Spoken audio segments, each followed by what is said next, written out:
Então hoje a gente está terminando o capítulo do Como Contemplar os Quatro Pensamentos, né? Que é a última parte o último capítulo da segunda parte, né? Os quatro pensamentos, que aí a gente vai entrar no refúgio, vai entrar no caminho, né? Iniciar a ver. Nós estamos fazendo as preliminares do Vajrayana.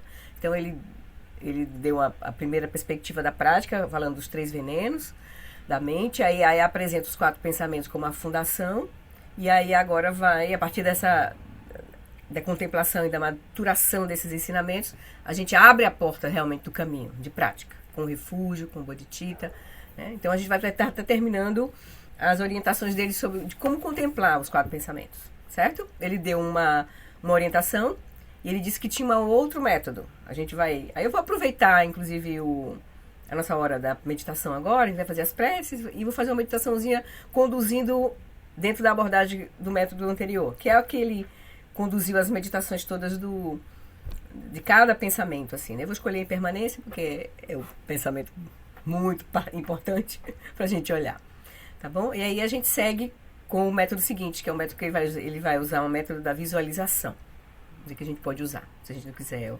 Esse que ele propôs usando a meditação analítica e Shamatha Vipassana, né? Relaxando a mente e pensando, relaxando e pensando, né? Então vamos lá?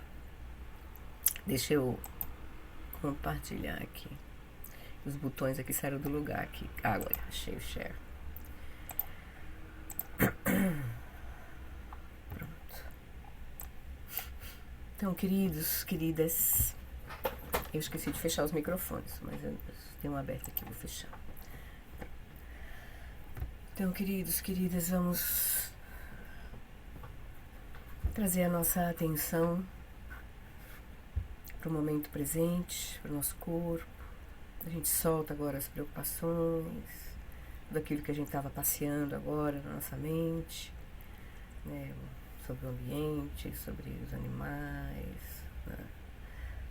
E aí a gente então solta agora.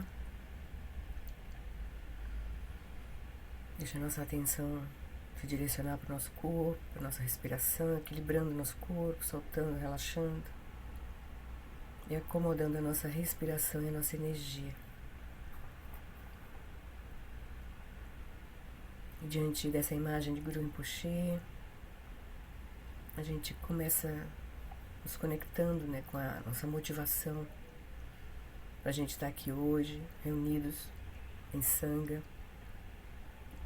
para olhar o Dharma, inspirados, né, nas realizações dos mestres, dos Budas, que espelham para nós a possibilidade de transformação genuína. Então a gente está aqui com essa aspiração de realizar essa liberação completa, reconhecer a verdadeira natureza da nossa mente, da nossa experiência. E a gente começa lembrando rapidamente dos 4 pensamentos que transformam a mente, como um convite que os mestres nos fazem para olhar de forma profunda a nossa situação e o nosso potencial. Então a gente considerando a continuidade da consciência, que não termina com essa vida que a gente tem agora, a gente reconhece que as facilidades e vantagens desse precioso renascimento humano são extremamente difíceis de encontrar, considerando que a gente já pode ter tido inúmeros renascimentos em condições adversas. Mas agora a gente, nessa vida, reuniu as causas e condições para ter esse nascimento humano, com o nosso corpo, com a nossa inteligência, as qualidades todas, mas em especial o fato de a gente ter encontrado o Dharma, uma tradição viva, os ensinamentos, né, disponíveis para nós, um caminho de práticas, a Sangha nos apoiando. Então a gente aprecia, se alegra com a nossa vida humana preciosa, com esse potencial.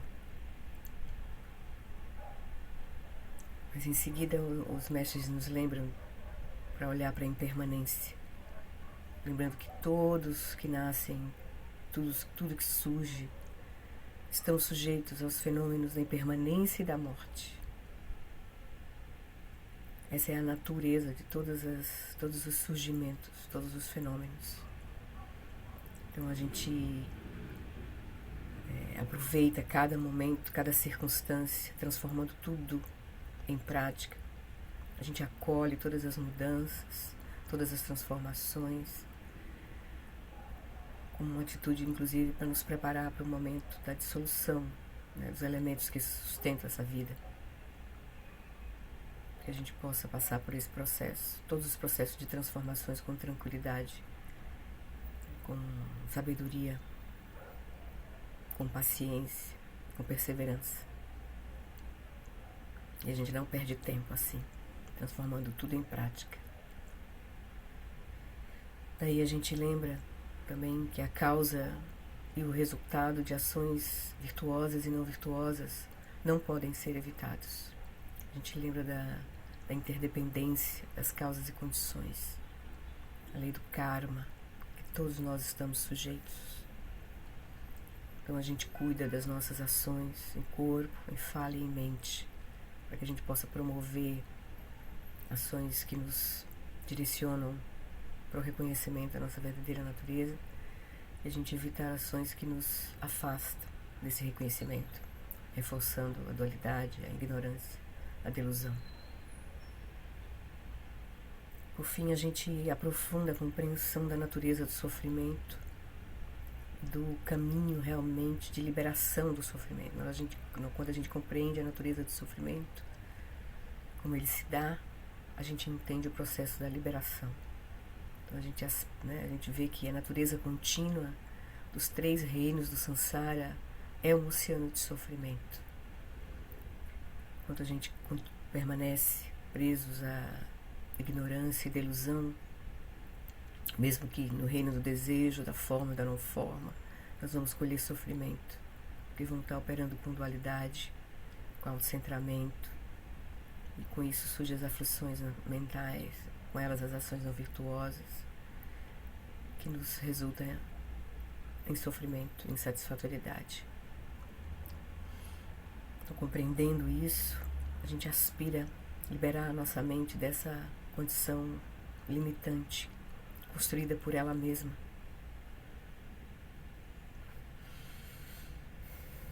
Então surge em nós essa decisão.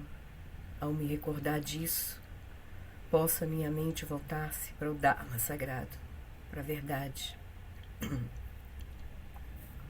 com essa intenção, com essa motivação, a gente então renova nossos votos de refúgio, o caminho vai nos levar, tomamos refúgio nesse caminho genuíno, representado pelas 3 joias, mas também pelas 3 raízes, 3 kayas. E a gente renova o nosso voto de bodhicitta, aspirando a liberar a nossa própria mente para trazer benefícios genuínos a todos aqueles que a gente contactar, em especial aqueles mais próximos de nós. Então, no Buda, no Dharma e na excelente Assembleia da Sangha, até que alcance a iluminação, neles eu tomo refúgio, que através da minha prática das 6 perfeições possam todos os seres sencientes alcançar o estado búdico. Sangye chodam saki choknam lam janchu bardu dani kyapsuchi dagi jinsogi pesonam kim drula penti sangye druparsho Sangye chodam saki choknam lam janchu bardu dani kyapsuchi dagi jinsogi pesonam ki drola penti sangye drupasho.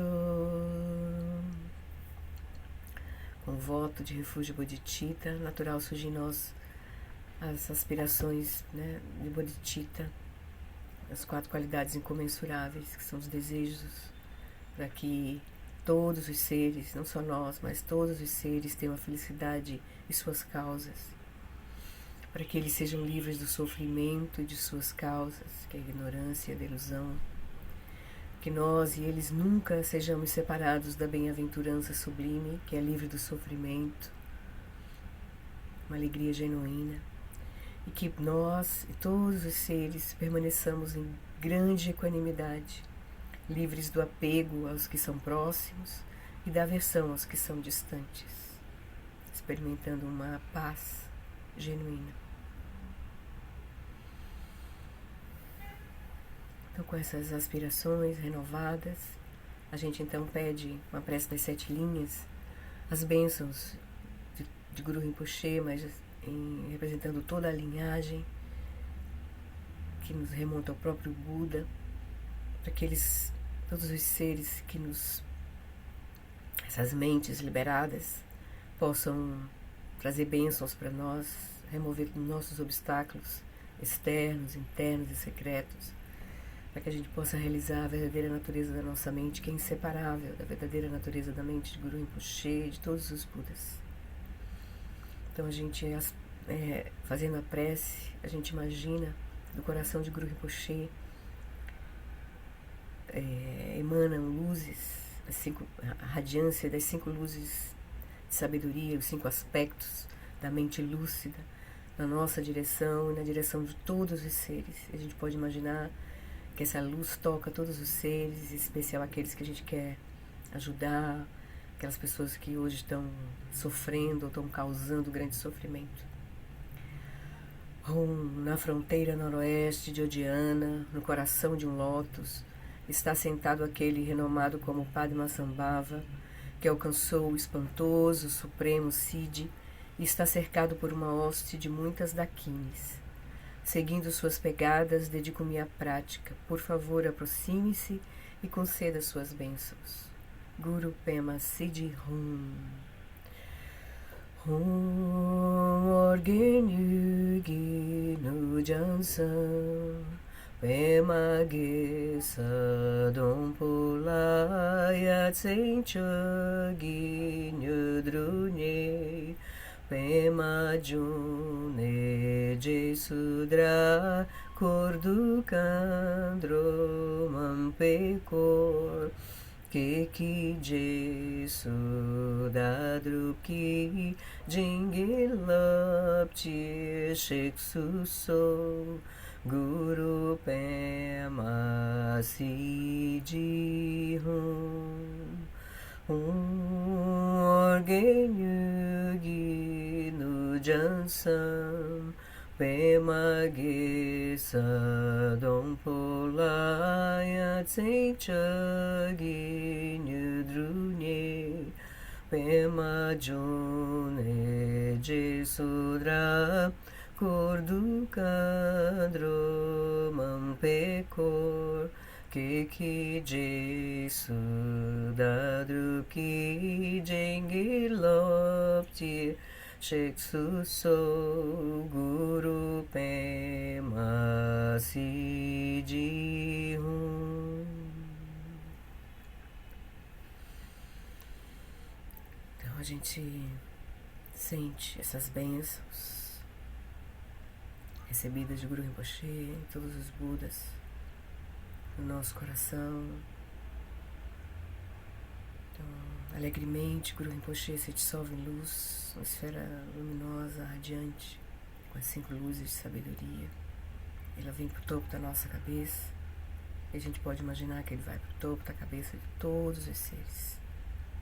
Desce pelo nosso canal central, repousa em nosso coração. E a gente sente agora essa radiância surgir a partir do nosso próprio coração, iluminando todo o nosso corpo, nossa fala, nossa mente, transbordando em todas as direções onde a nossa consciência alcança, transformando toda a nossa experiência, uma experiência pura.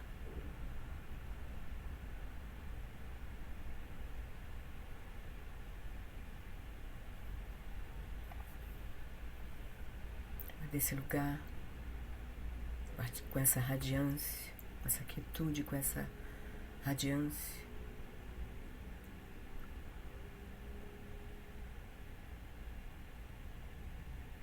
A gente vai fazer a nossa prática de meditação de hoje.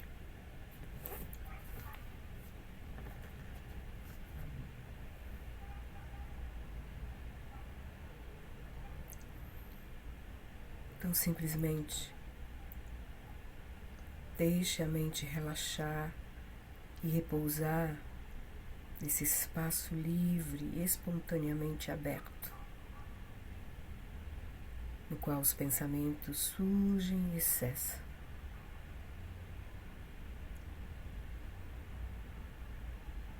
Espaço da consciência, onde acontecem as manifestações das aparências, dos pensamentos, imagens.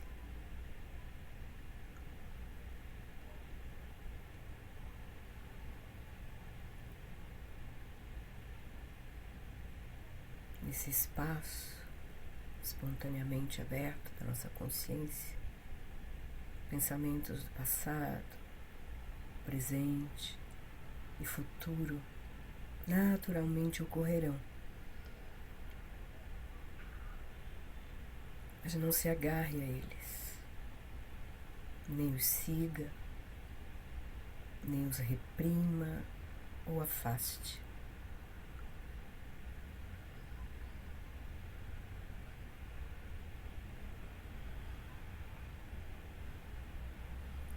Quando os pensamentos surgem, quase que invariavelmente eles se originam da ignorância, do apego ou da aversão.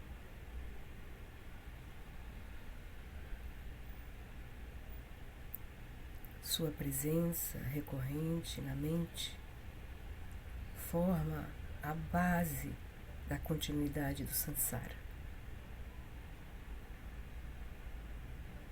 Portanto, em vez de ficar contrariada quando eles aparecem, responda a eles com compaixão, compreendendo que é assim que você, todos os demais seres ficam aprisionados ao sofrimento.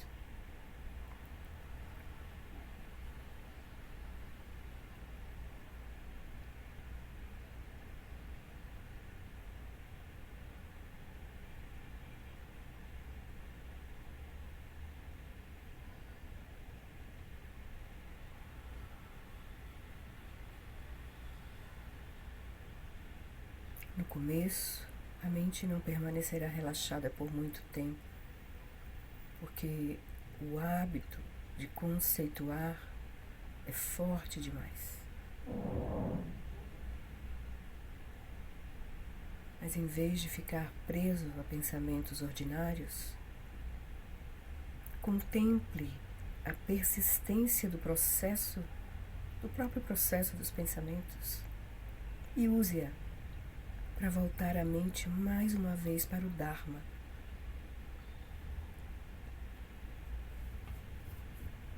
Então,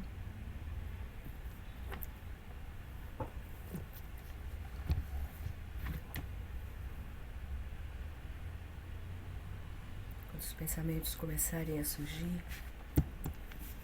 vamos contemplar sobre a impermanência, um dos 4 pensamentos.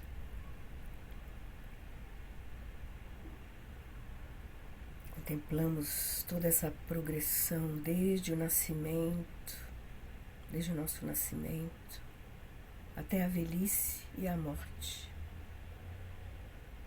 Toda a nossa vida até agora. Quanta mudança.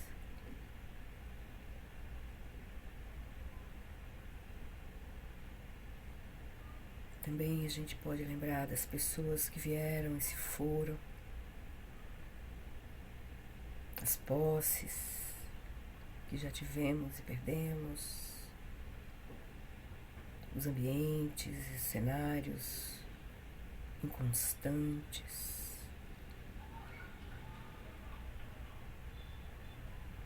A gente vê como que uma representação caleidoscópica de todos esses fenômenos.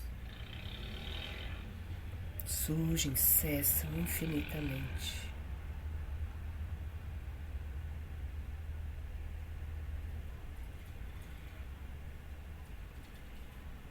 Olhando de forma mais ampla, pense no universo em constante movimento. Pense nas partículas subatômicas de seu próprio corpo,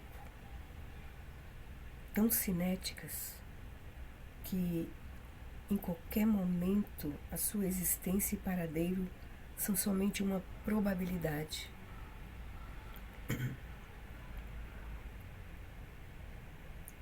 Tudo é assim, constante movimento.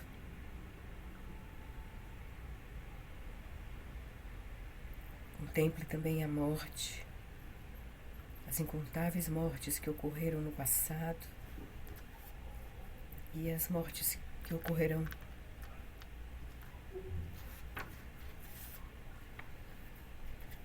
Também contemple a incerteza sobre quando e como a morte ocorrerá novamente. Seja para você, para os seus, todas as pessoas.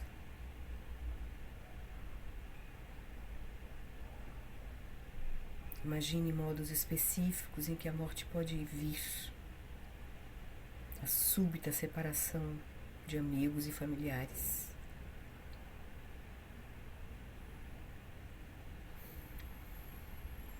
Contemple, assim, até que a aparente coesão da vida seja percebida como uma ilusão transparente.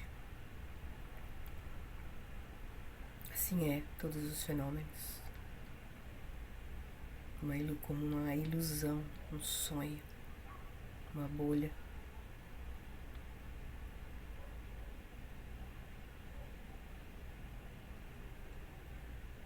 Então descanse a mente.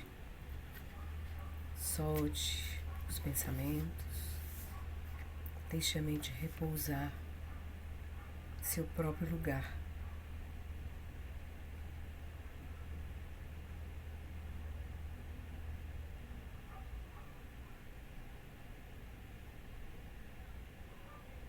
Deixe a mente reconhecer a si mesma.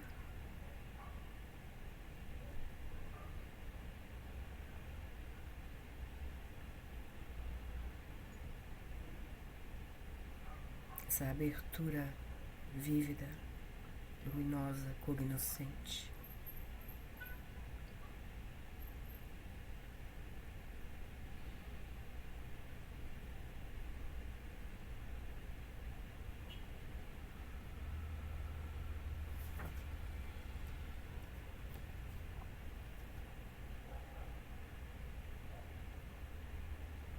E aí, quando os pensamentos surgirem, direcione-os mais uma vez agora para a compaixão.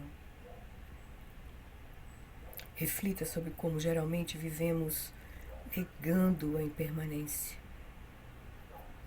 E, no entanto, somos surpreendidos uma vez e outra vez, quando aquilo que acreditávamos ser sólido e duradouro, situações, coisas, relacionamentos, eles se desintegram e desaparecem.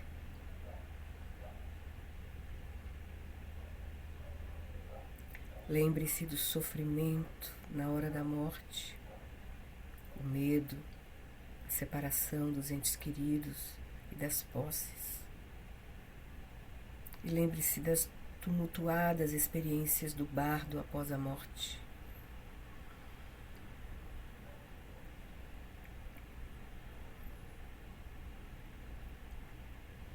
Pense em como quase todos os seres, esquecidos da impermanência, perdem o seu senso de prioridade. Ficam completamente distraídos. Então, reflita dessa forma até que brote a compaixão por eles. Então, descanse novamente a mente além dos conceitos. Solte os pensamentos, o processo de pensar. Deixe a mente repousar em seu próprio lugar, sua própria natureza.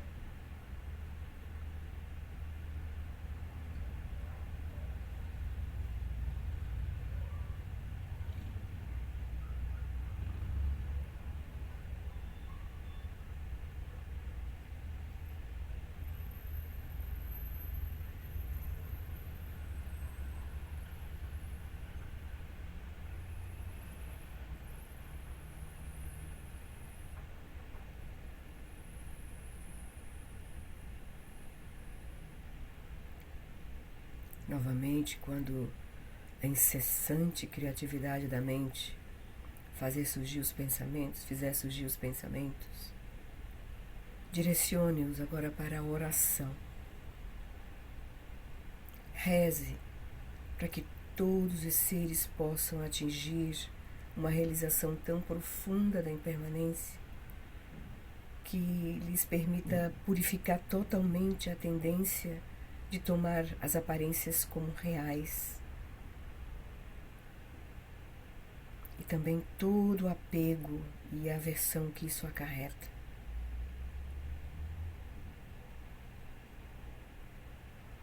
Reze para que você possa passar pelas transições da morte, mantendo o reconhecimento da natureza da mente, para que a sua realização se torne tão forte que você possa socorrer os demais seres, né, do tumulto do bardo.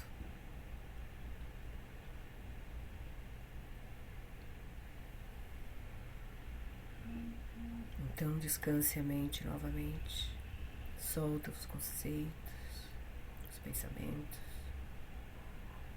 deixa a mente repousar no seu próprio lugar, sua própria natureza de abertura vívida, lúcida, cognoscente.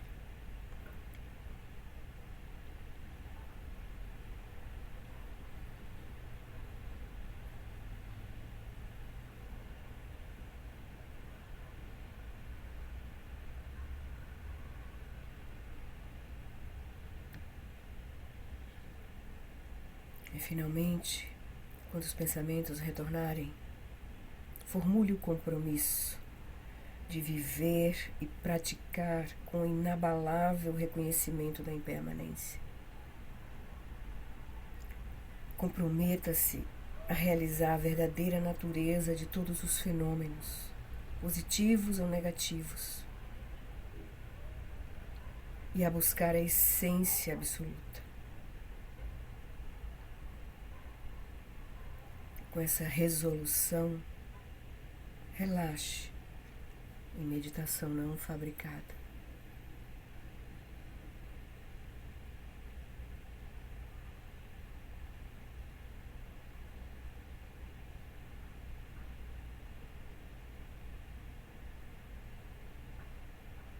Deixe a mente repousar em seu próprio lugar, reconhecendo a si mesma.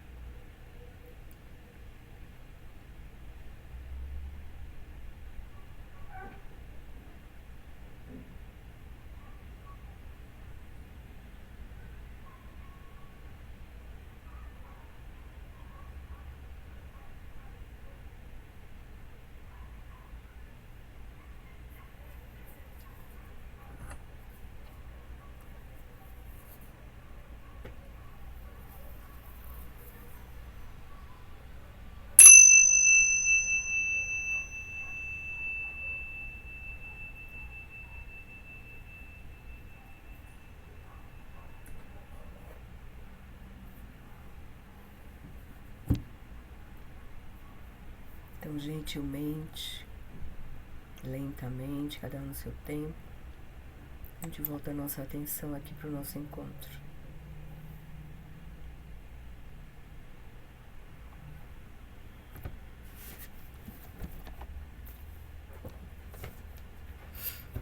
Tudo bem?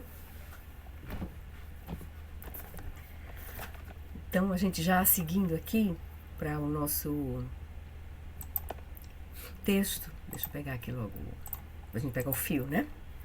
Então, essa prática que a gente lembrou agora que fez, né, é uma das duas que ele sugere como a gente aprofunda a compreensão dos 4 pensamentos, né?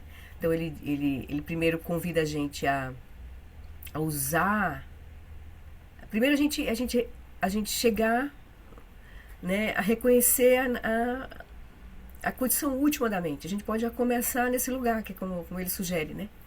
Aí ele vai dizer aqui que a percepção da verdadeira natureza da mente e o processo dos pensamentos não são mutuamente exclusivos.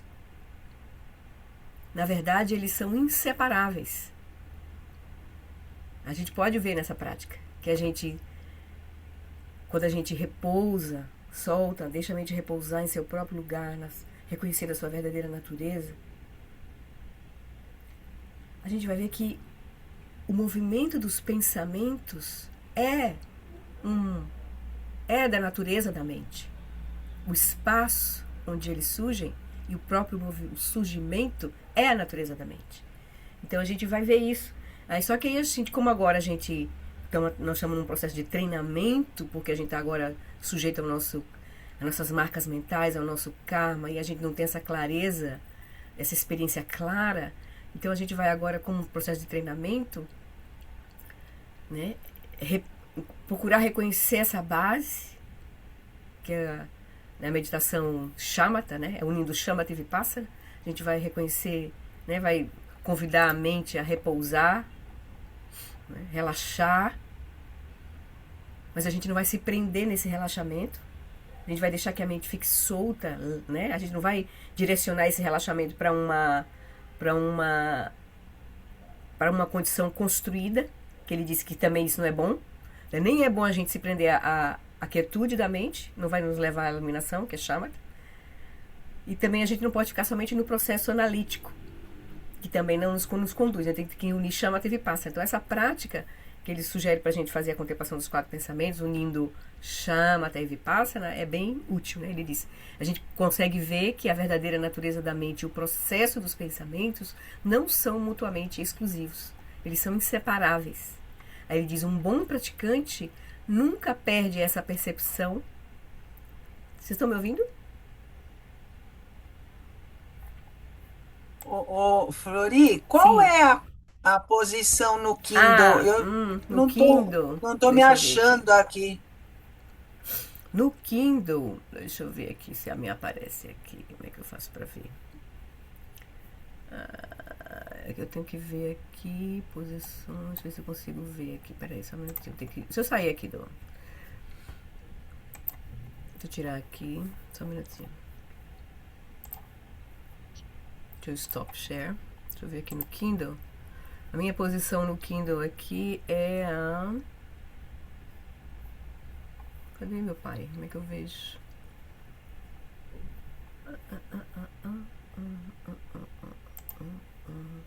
Deixa eu só sair aqui, só um minutinho. Sorry. Tô tentando abrir o Kindle aqui.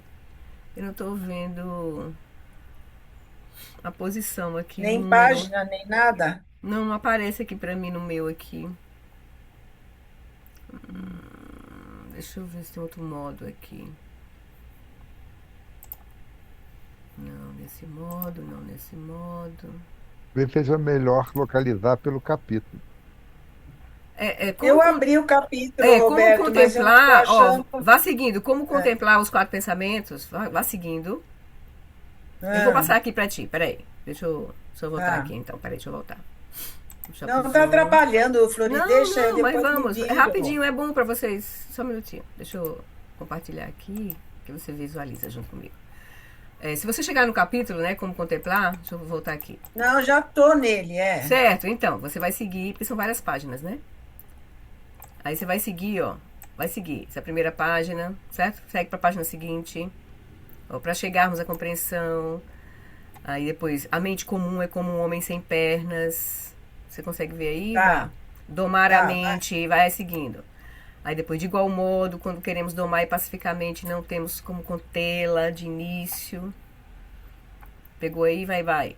Além da meditação analítica, né? Aí ele vai falar um pouco de chama até. Dessa forma, utilizamos 2 princípios da prática budista. A técnica de chama, vipassana, né? Técnica contemplativa. Aí depois, em conjunto, as 2 técnicas, quando utilizamos os 2 métodos, trabalhamos no sentido de dissolver a dualidade. Vai indo. Para alcançarmos a iluminação, precisamos tanto de chama até vipassana. Vai seguindo. Então, ter uma mente vazia também não leva à iluminação. Então, só chama até não é suficiente, só vipassana não é suficiente. Então, permitir que a mente descanse é um processo sem esforço que revela uma sabedoria inerente e não dual. Né? Mas aí a gente sempre fica tentando fazer alguma coisa, né? Em vez de tentar fazer, deixa a mente relaxar, repousar.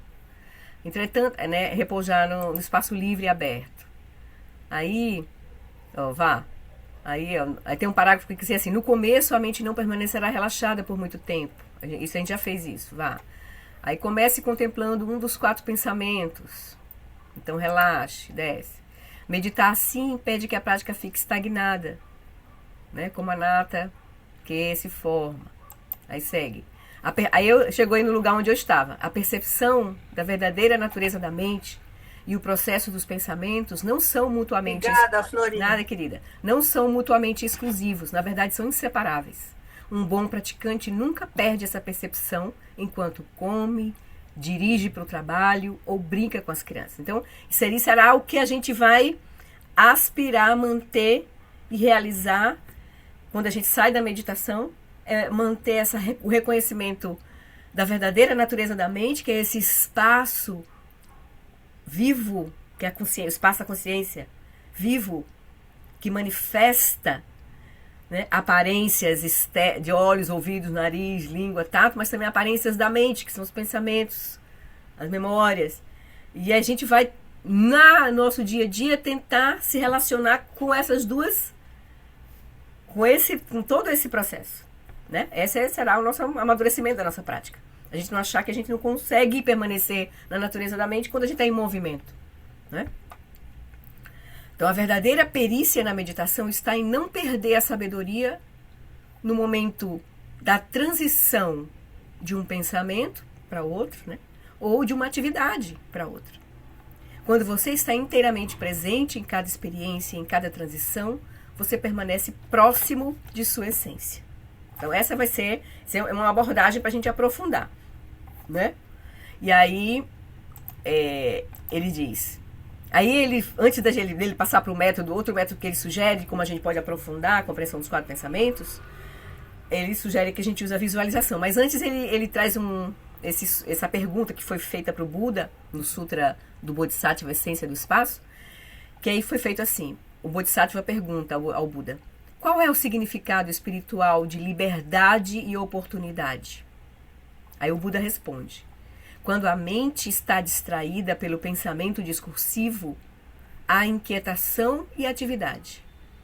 Quando a mente está distraída pelo pensamento discursivo, então surge o quê? Inquietação e atividade.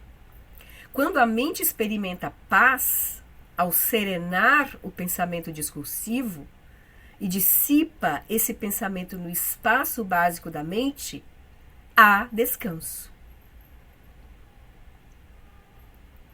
Certo? Então, o descanso não é o fato de não ter pensamento.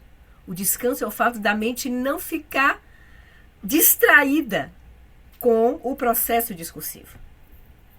Os pensamentos vão sempre surgir.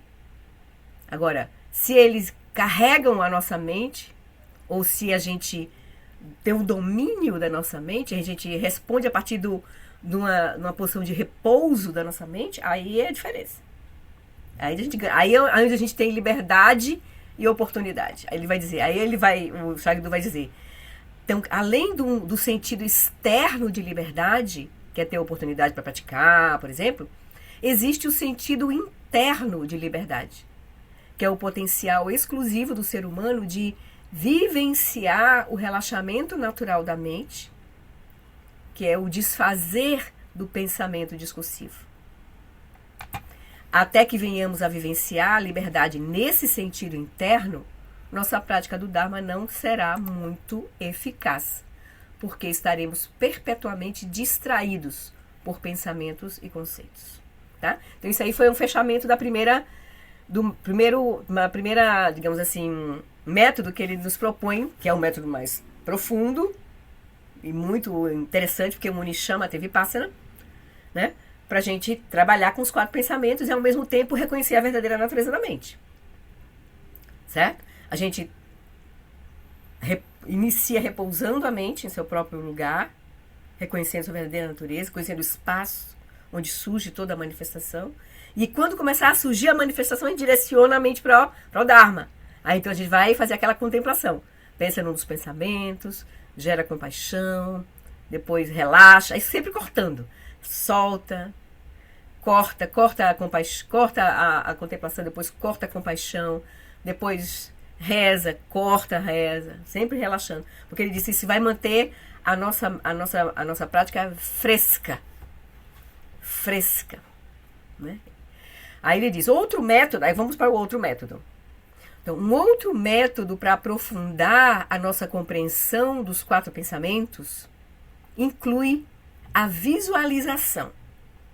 Então, aqui ele está trazendo 2 porque a gente pode ter alguma propensão a usar um ou outro, certo? Então, aqui esse outro método que ele vai nos falar, na verdade, ele já vai falar como uma própria, conduzindo uma meditação, certo? Então, eu vou sugerir, antes de, inclusive, vou até dar um stop aqui, vou mostrar uma imagem que pode facilitar aqui. Deixa eu compartilhar. Só um minutinho. Eu vou mostrar uma imagem só para ajudar vocês aqui, porque ele vai já conduzir uma prática, certo? De visualização, é uma prática de visualização. Então, eu vou mostrar essa imagem aqui. O que é que vocês veem aqui? Vocês estão vendo? O que é que vocês veem aqui? Penhascos, né? Íngremes, trilhas sinuosas nesses penhascos, certo? Eu trouxe essa imagem só para vocês terem alguma, na hora da prática aqui, vocês terem alguma coisa para associar. Que podia ser que vocês não tivessem na mente, aparecesse na mente uma imagem. Então, eu já trouxe essa imagem aqui só para facilitar. Certo? Mas aí eu vou voltar pro... Eu não sei se eu deixo a imagem. Eu vou deixar a imagem. E agora eu vou fazer a prática. Vocês vão só ouvir, então. Porque está no livro. Eu vou ler o que está no livro. Porque ele vai conduzir como se fosse uma prática, certo? Então eu vou lá. Então eu sugiro que vocês relaxem agora. Soltem a mente. O conjunto de pensamentos que a gente estava agora refletindo. A prática de Shamatha Vipassana. Deixa a mente repousar em seu próprio lugar.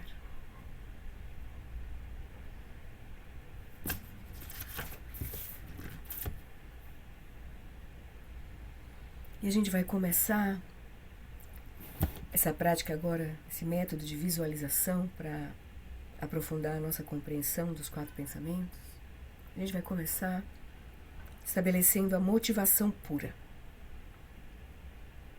Sua aspiração de atingir a iluminação, a fim de ajudar os seres a passar além do sofrimento e encontrar alegria e felicidade plenas.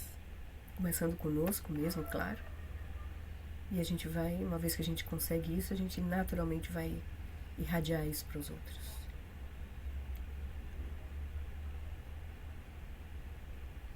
Então, com essa motivação, de forma tão detalhada quanto lhe for possível, comece considerando como as coisas mudam. A gente contemplou agora há pouco sobre a impermanência, natureza de fluxo de todas as coisas. Assim é todos os fenômenos, por mais densos e sólidos que pareçam ser. Tudo está em constante mudança, mesmo uma montanha como essa que a gente pode estar vendo agora aqui.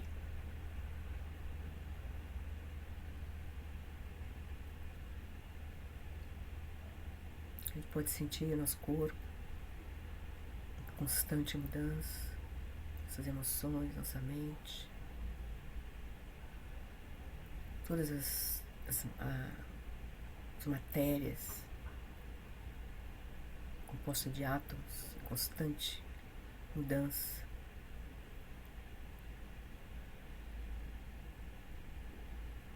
Quando sua mente se cansar de contemplar sobre como as coisas mudam, relaxe.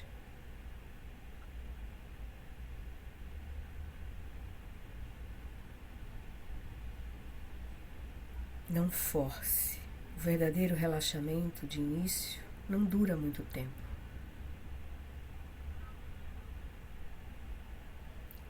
Então, quando os pensamentos começarem a emergir novamente, visualize-se em uma região muito elevada e acidentada, onde penhascos rochosos, negros e íngremes erguem-se vertiginosamente. Um lugar montanhoso, com cânions, montanhas altas, íngremes.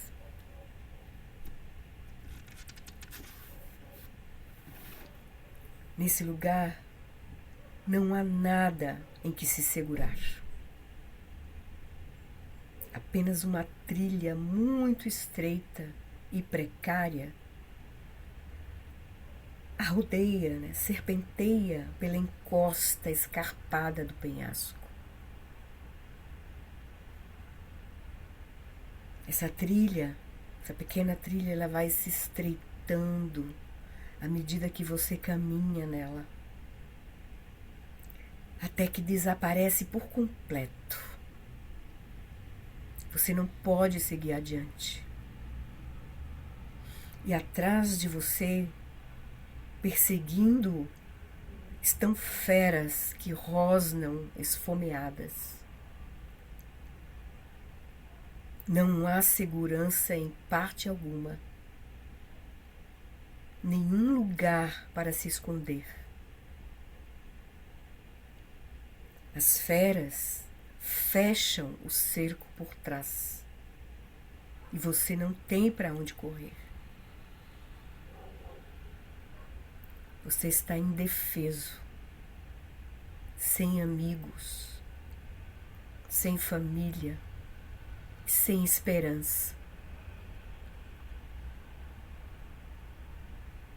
Em desespero, você clama por seu mestre, por Deus ou Buda. Você clama por alguma coisa maior do que você, alguma coisa infalível.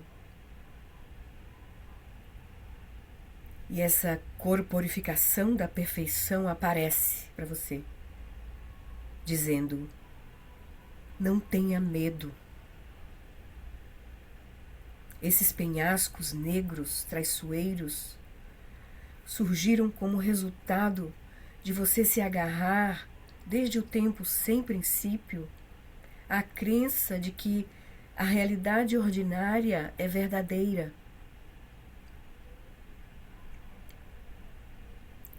Essa crença tornou-se tão forte que o perigo que você corre é grande.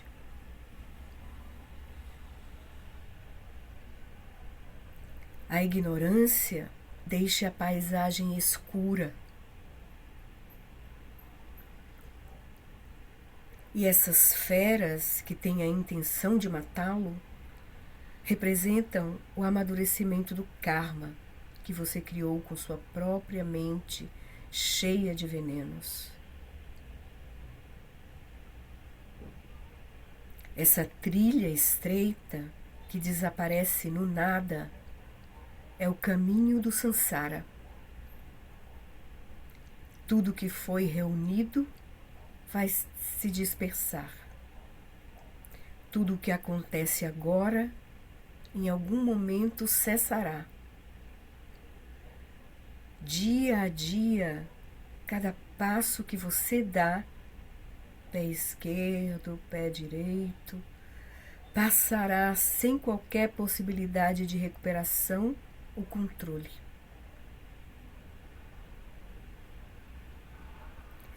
A curta extensão da trilha indica a brevidade do seu karma para permanecer nesta vida humana.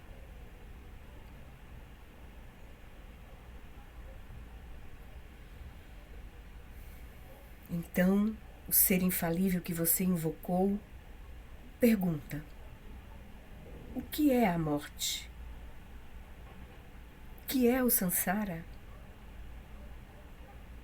Parece bom, mal, alegre, triste, mas ele é como um sonho. Não há nele sequer um vestígio de algo real ou sólido. As visões enganosas e a ignorância perpetuam experiências fantasmagóricas de perigo e poder.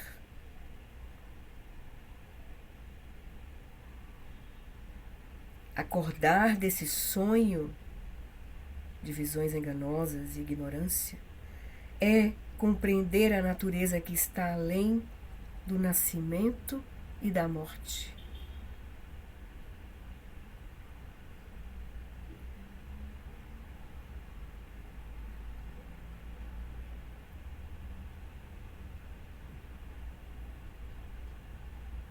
Então toda essa visualização se dissipa. E a mente repousa novamente, reconhecendo sua verdadeira natureza, espaçosa, luminosa, cognoscente.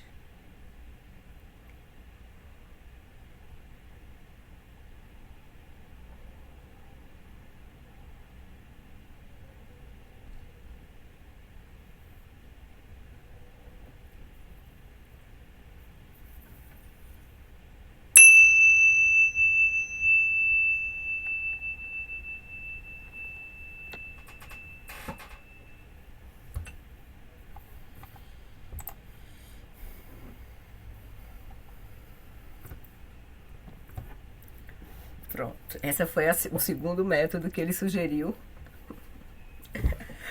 para usarmos, como se a gente evocasse um sonho, onde a gente se sentisse completamente sem saída, né? Para perceber a natureza da condição do samsara, né? E a gente aspirar, acordar, né? Desse pesadelo. Certo? Que condução linda, né, Flori? Nossa. É. Tá Legal, no próprio né? livro? Tá no livro. Eu só li o livro. É. Ah, Vou tá. pegar aqui, deixa eu compartilhar. Eu não me Share. lembrava da. Share. Deixa eu pegar aqui. Sorry, peraí, acho que eu fiz confusão aqui. Ai, meu Deus, onde é que eu estou? Aqui. Share. Aqui. Ó, tá aqui, ó. Um outro método para aprofundar a nossa compreensão dos 4 pensamentos inclui a visualização. Comece estabelecendo a motivação pura, a aspiração de atingir a iluminação a fim de ajudar os seres a ir além do sofrimento e encontrar felicidade e alegria plenas e felicidade plenas. Então, de forma tão detalhada quanto for possível, considere como as coisas mudam. Primeiro, contemple a impermanência. Quando sua mente se cansar, relaxe, não force. O verdadeiro relaxamento de início não dura muito tempo. Aí, quando os pensamentos começarem a emergir novamente, visualize-se em uma região muito elevada e acidentada, onde penhascos rochosos, negros e íngremes erguem-se vertiginosamente.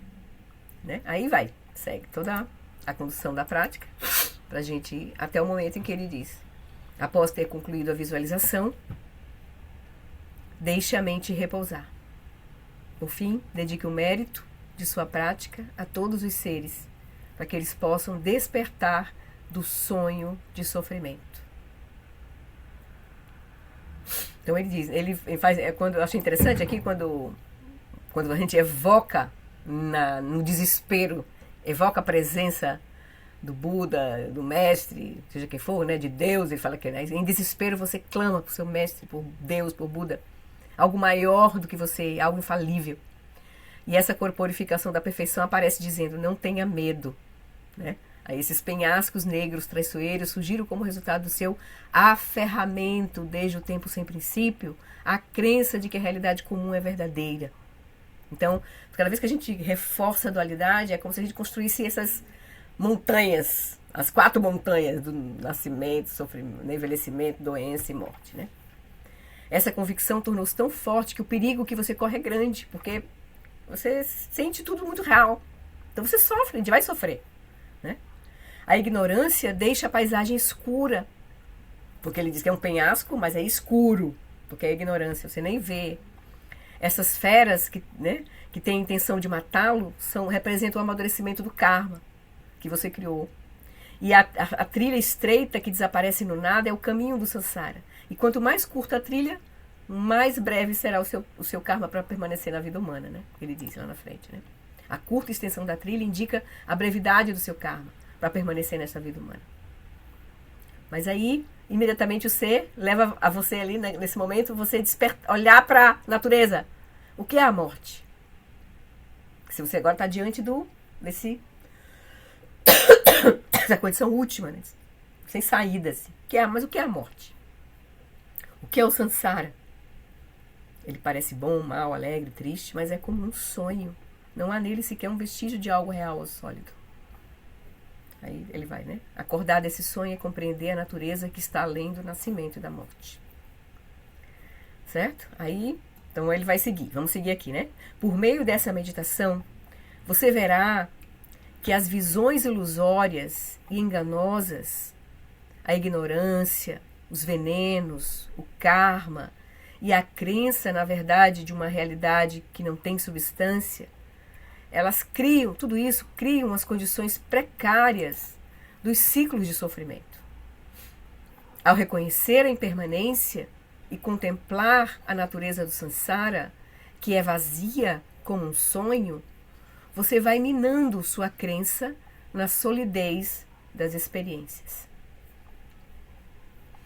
Então, ele está nos dizendo que nós temos como aprofundar a compreensão da vida humana preciosa, da impermanência, do karma e do sofrimento, seja usando a meditação, né, Shamatha Vipassana, ou então uma meditação dessa assim, que a gente se confronta o nosso medo, nosso terror, né? A gente pode aproveitar inclusive os pesadelos que a gente tem para olhar as situações difíceis que a gente pode estar enfrentando, para olhar, a gente reconhecer a natureza impermanente, contemplar a natureza do samsara, que é vazia como um sonho. Isso tudo vai minando a nossa fixação na solidez das experiências, não só do senso de eu, como também das coisas, né? Então, a meditação sobre os 4 pensamentos traz maturidade ao caminho espiritual, por isso que ela é a fundação da prática. Sem ela, o que temos é a prática do bom tempo. Ele vai explicar. Há um ditado tibetano que diz que enquanto a comida tem sabor delicioso, as roupas são quentes, o sol brilha e tudo mais parece ir bem, nossa prática é confiável. Mas no momento em que alguma coisa dá errado, um amigo se volta contra nós, quando perdemos alguma coisa ou alguém querido, então a nossa prática vai por água abaixo.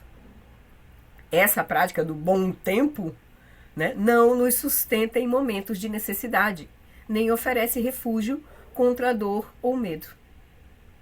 Então, por isso, olhar para a natureza do sofrimento, entender o sofrimento da mudança, o sofrimento da ignorância, que é o sofrimento mais sutil, entender a natureza do karma. Isso tudo é importante para que a gente não tenha uma prática do bom tempo, mas uma prática com maturidade, né? Então, nossa prática precisa ser mais forte e avançar mais rápido do que os obscurecimentos da nossa mente. É como descer ladeira abaixo em uma bicicleta velha. Para ganharmos controle, temos que pedalar cada vez mais depressa. Da mesma forma, na nossa prática, né, temos que trabalhar rápido para afastar as negatividades que estão ao nosso redor e que rapidamente nos levam ladeira abaixo. Caso contrário, a raiva, o desejo e a ignorância só ficarão mais profundamente entranhados. Ou seja, nós vamos estar reforçando o karma, reforçando as nossas marcas mentais, reforçando a ignorância, reforçando o sofrimento, nos prendendo mais ainda na roda do samsara, né?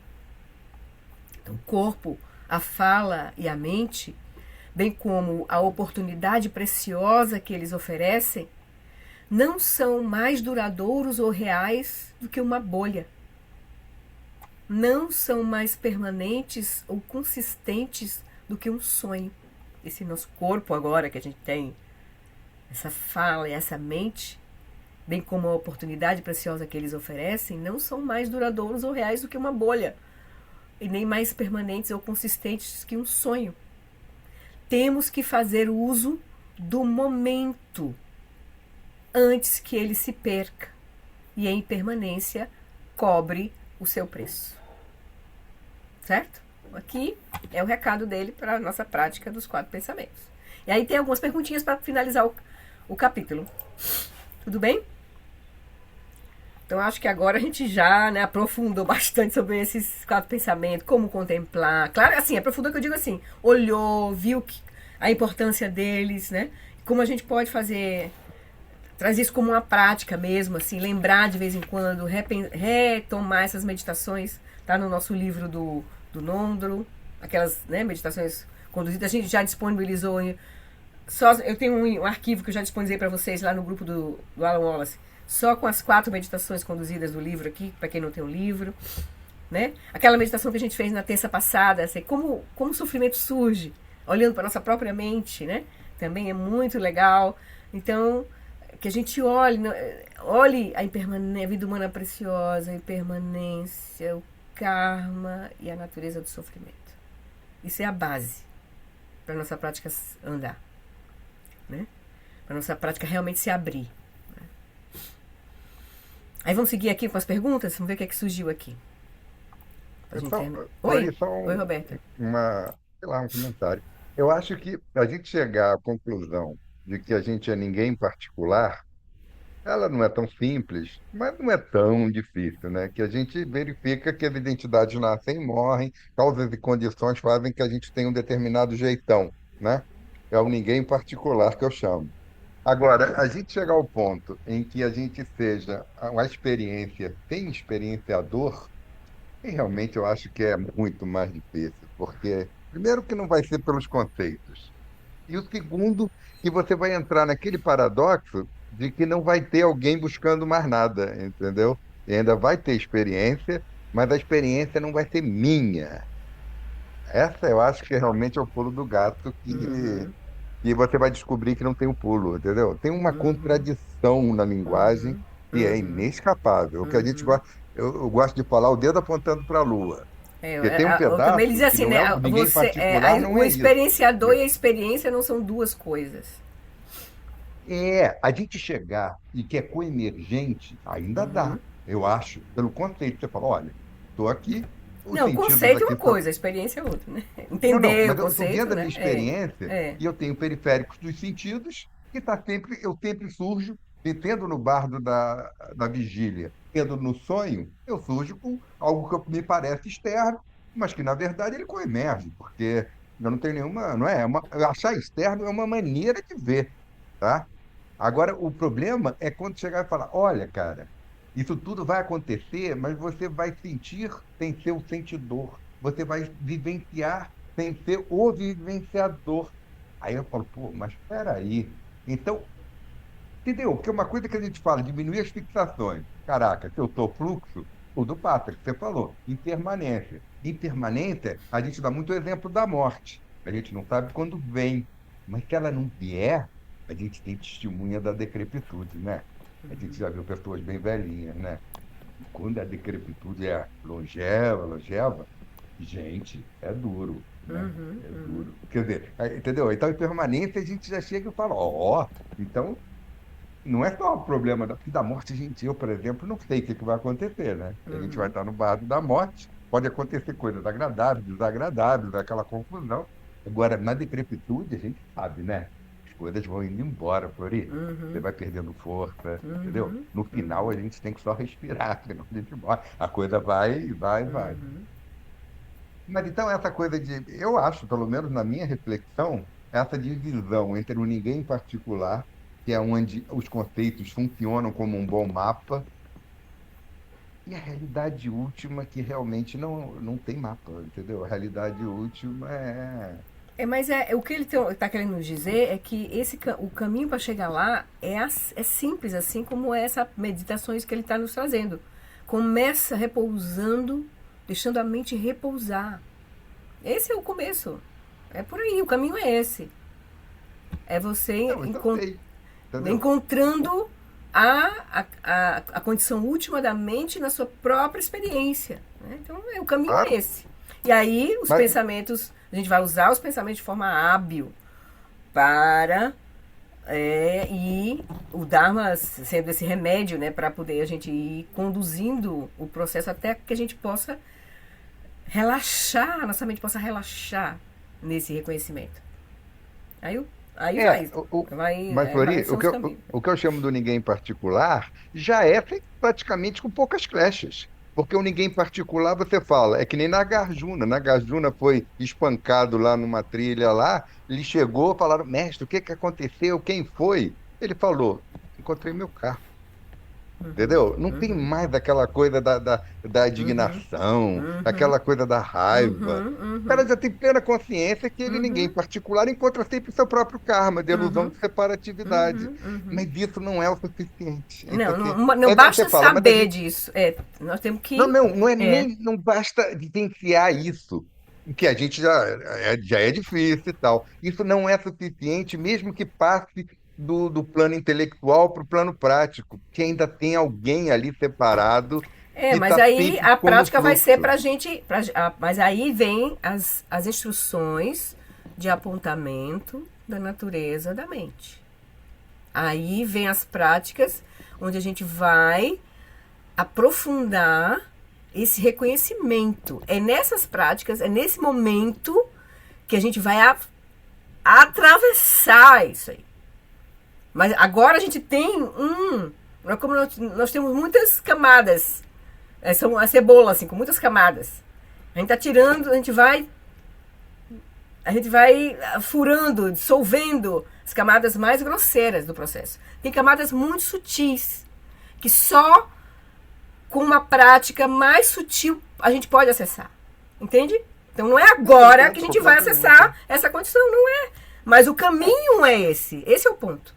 É como se, lembra o Lama Wallace falando sobre Rigpa, Prajna e Rigpa? Você está vendo você começa a ver com essa prática que ele conduziu aqui com a gente nesse capítulo, Claro. a gente começa a ver a natureza da mente, a sentir a presença da natureza da mente, mesmo que seja uma lua que está com várias camadas de... Esse é o ponto. Mas a gente vai ter que... Essa remoção dessas camadas é por esse processo. E não tem como ser alguém que... Não, é um processo de soltar. Não tem outro jeito. Não é um fazer, é um soltar. Esse é o ponto. Que é o que mata o ego, é o soltar. É o não fazer, é o que mata o ego. Então, eu também estou convencido disso. É. Se você estiver errado, eu estou errado junto. Entendeu? Pois é. Porque Mas não os é médicos, uma coisa de adquirir coisas. Não é adquirir. Não é de fazer, de É adquirir. perder condicionamentos. É soltar, O Exatamente. problema é que perder condicionamentos, infelizmente, não é o suficiente. Esse é o problema.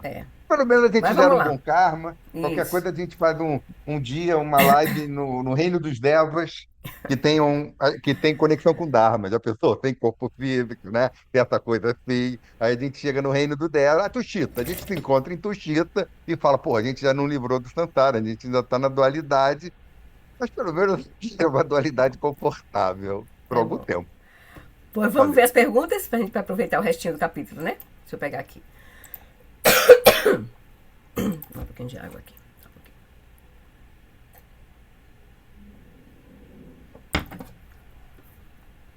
Então veio uma pergunta. se eu estou meditando e começo a sentir amor ou bem-aventurança, será que deveria simplesmente reprimir isso? É o mesmo que cortar? Aí Jagdu responde: você não tem que jogar fora a felicidade. Mas, quando o foco da sua mente se transfere, por exemplo, para a compaixão, a sensação de felicidade naturalmente se dissolve.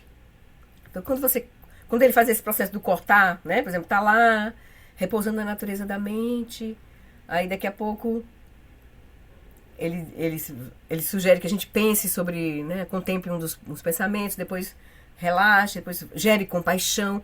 Quando há um movimento na mente, por exemplo, como é esse aqui, a sua mente se transfere para a compaixão, a sensação de felicidade naturalmente se dissolve, que a gente pudesse estar experimentando ali. Porque ele vai aqui chamar atenção para isso, ó. Clareza, estabilidade e bem-aventurança são subprodutos naturais da meditação, mas podem se tornar obstáculos à meditação e ao caminho da iluminação se nos apegarmos a elas. Portanto, o processo de cortar é de crucial importância. Lembra quando a gente estudou sobre shamatha? O atingimento de shamatha, né, repousar na consciência substrato, a gente vai experimentar clareza, estabilidade, bem-aventurança. Mas isso não é a condição última da mente. Isso não é o processo de liberação. A gente tem que atravessar. Por isso que ele diz que todas as práticas vão sempre nos conduzir para a lucidez e não para uma experiência, uma determinada experiência. Certo? Então ele diz. Aí ele vai dizer, então o processo de cortar é de crucial importância. Você não deve se prender. Ele diz, estava meditando, sentindo amor, feliz, bem-aventurança. É melhor que você corte do que você se prenda nessa experiência. Corte para gerar compaixão, certo? Então, certa vez, uma grande caravana, porque aqui ele também não está dando ensinamentos sobre a natureza última da mente. Nós estamos aqui no processo preliminar do caminho, certo? Então, ele não está lá, nas instruções do Mahamudra e do Dzogchen, né? Então, certa vez, uma grande caravana viajava em peregrinação do Tibete Oriental para o Tibete Central. Aí ele vai dar um exemplo, né, de como é que uma mente presa pode acontecer com uma mente que se prende numa experiência, né? Então, certa vez, uma grande caravana viajava em peregrinação do Tibete Oriental para o Tibete Central. Em razão da ameaça imposta pelos ladrões, as pessoas se alternavam na vigilância do rebanho de yaks. Um dia, quando se preparava para levantar acampamento, o grupo descobriu que o monge que havia montado guarda na noite anterior tinha sumido. Procuraram por ele em todos os lugares durante muitos dias, mas não conseguiram encontrar nenhum sinal, nem mesmo um fragmento de sua roupa. Finalmente, relutantes, seguiram viagem e, pensando que ele tivesse morto, fizeram oferendas em seu benefício em todos os monastérios durante a peregrinação, à medida que eles estavam indo, né? Esse grupo ia, o rapaz ficou, não acharam. Então, muitos meses depois, um dos lamas a quem fizeram oferendas e pediram orações para esse monge, ele recusou a oferenda, dizendo que as preces eram desnecessárias para esse monge, uma vez que nada tinha acontecido com o monge, porque provavelmente esse mestre tinha clarividência. Os peregrinos, estupefatos, insistiram que ele deveria estar morto, pois não poderia ter sobrevivido tanto tempo sem comida ou abrigo. Mas o lama lhes disse exatamente onde poderiam encontrá-lo, assegurando-lhes que ele estaria bem se eles continuassem a peregrinação e procurassem por ele só na volta para casa. O mestre ainda disse isso. Ele está em tal lugar, está bem, vocês podem ir, terminem o que vocês estão fazendo. No caminho de volta, vocês vão encontrar ele lá. Quando voltaram ao antigo acampamento, seguiram as instruções do lama e encontraram o monge sentado em meditação embaixo de um arbusto. Tirado do estado de meditação, porque eles acordaram lá o monge, né? Ele imediatamente perguntou: Onde estão os iaques? Isso meses depois, certo? Ele tinha ficado em uma espécie de transe por meses, sem perceber que seus companheiros tinham ido embora, sem perceber o ambiente à sua volta, e, entretanto, sua mente não tinha mudado em nada. A primeira coisa que veio à mente dele foi: onde estão os iaques? O apego a estados como esse não produz a iluminação, apenas o renascimento no reino da ausência de forma. Então, aquelas 3 qualidades de Shamatha, né, que ele falou lá na frente, clareza, estabilidade e bem-aventurança, são aquelas qualidades que vão nos impulsionar, né, clareza no terreno da forma, estabilidade no reino do desejo e a estabilidade no reino da não forma e a bem-aventurança no reino do desejo. Então, se a gente não cuidar, a nossa prática, mesmo que a gente aprofunde na prática, atinja Shamatha e fica ali preso em uma dessas qualidades, a gente pode, se a gente morrer nessa condição, a gente segue por aí, né? Um desses reinos, né? Continua no Sansara. Reino do desejo, da forma ou da não forma. Então, a fumaça e as fagulhas são sinais de que o fogo está queimando, mas não são o propósito do fogo. A bem-aventurança, a clareza e a estabilidade são sinais da meditação, mas não são o objetivo da meditação. Elas não nos deixarão nem um pouco mais perto da liberação. Certo? Aí a segunda pergunta.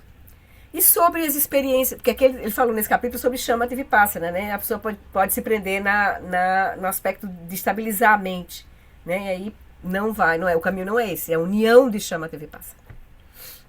Então pergunta. E sobre as experiências visionárias causadas por substâncias que alteram a mente? Aí o Rinpoche responde: elas não contam.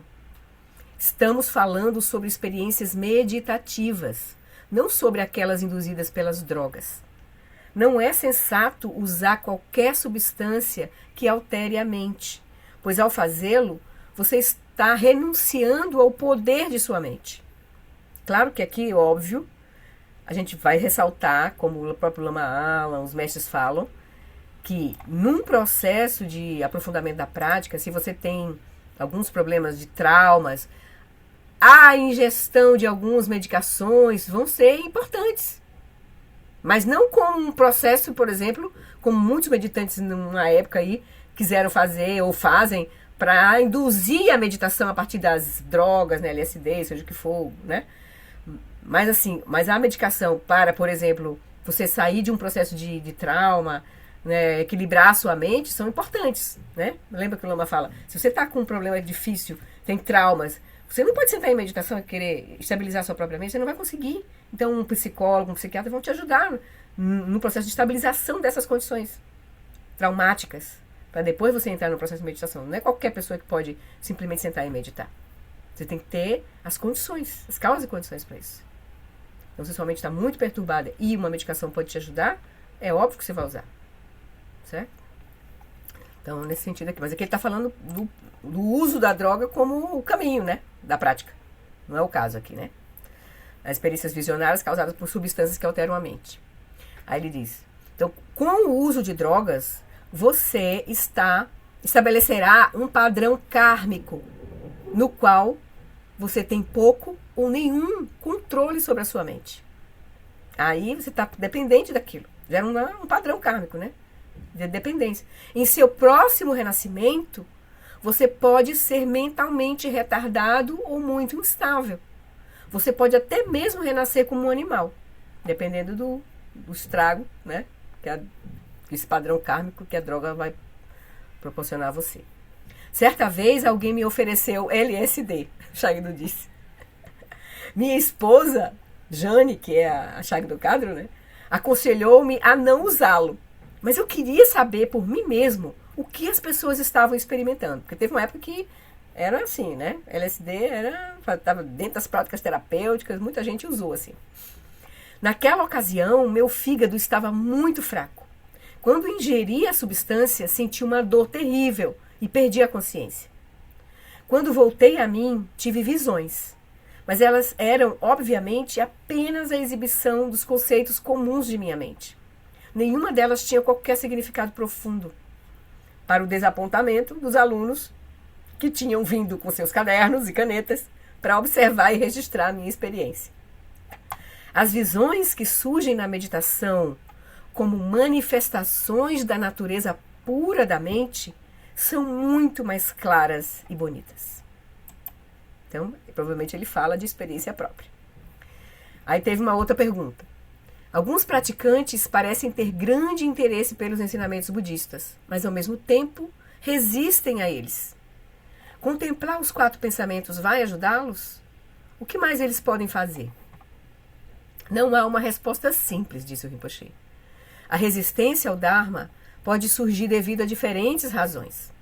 Algumas pessoas, de início, ficam interessadas nos ensinamentos, acham-nos muito úteis e começam a praticar. Mas em determinado ponto, algo enviesa e eles acabam tendo uma visão extremamente negativa do Dharma. Em muitos casos, isso pode ser atribuído ou ao karma, criado em vidas passadas, ou às condições e circunstâncias desta vida, tais como forças obstrutoras ou demoníacas que influenciam a mente e criam dúvidas. Idealmente, uma pessoa que queira praticar, mas resiste, ela deve consultar um mestre que seja capaz de ver as coisas além da superfície, para determinar que tipo de cerimônia, prática ou outra medida poderia ser útil para eliminar esse obstáculo, né? E ajudar a pessoa a soltar aquilo que está impedindo ela de seguir no caminho, mesmo que ela queira. Então, pergunta. Quando pensamentos e emoções aparecem em nossos sonhos, eles depositam sementes kármicas? Para que uma ação produza consequências kármicas plenas, 4 elementos precisam estar presentes. O suporte da ação, que é o objeto, a motivação do agente, a ação em si e os seus resultados. Se um desses elementos estiver faltando, então a gravidade das consequências kármicas se reduz. Mas, mesmo assim, a ação não será karmicamente neutra. Embora os sonhos não sejam tão potentes em sua capacidade de gerar karma quanto as experiências do estado de vigília, eles ainda assim o fazem. Geram karma. Porque enquanto houver intenção na mente, porque no momento do sonho, o que está acontecendo? É a mente que está produzindo significados ali, né? Você não tem a mente, você não está agindo mesmo, tomando resoluções, né? Tendo resultado, tem uma ação verdadeira ali, é um sonho. Mas mesmo enquanto houver intenção na mente, haverá alguma acumulação de karma. E ela precisa ser confessada ou purificada, quer seja ou não de fato traduzida em ação física ou verbal. É por isso que precisamos trabalhar com a mente, pois quando tivermos eliminado a intenção negativa, deixará de haver base para a fala ou a ação negativas. Também os nossos sonhos também se modificam, vão se modificando, né? Pergunta. Aí, claro, se a gente faz a prática de sonho, né, da yoga dos sonhos, a gente pode ter chance também de fazer um trabalho muito profundo com a nossa mente, né? Se a gente consegue ter sonhos lúcidos, né, e aí fazer a prática da yoga dos sonhos durante o momento do sonhar, porque a gente vai estar diretamente sabendo que nós estamos ali com a nossa própria mente produzindo significado. Aí a yoga dos sonhos tem várias etapas. Primeiro é estar lúcido no sonho, sem acordar. Depois é transformar o sonho. Depois é você realizar a natureza da mente, diretamente ali, né? Você realmente relaxar na natureza da mente, né? Ô, Flori, Oi. as sementes de kármicas que a gente coloca, que a gente no, no sonho, a gente devia colher em outro sonho, né? E, pô, você tem um sonho, aí tá lá você plantando, aí chega na vigília, você colhe aquilo. Eu sei que não é totalmente linear, mas imagina. É porque Deveria ter uma a coisa. base do sonho é a mesma da vigília, né? Ela é a virginana, né? Ela é a Mas virginana, a a nossa mente vantagem de você consciente. colher no sonho é que você muda de bolha rápido.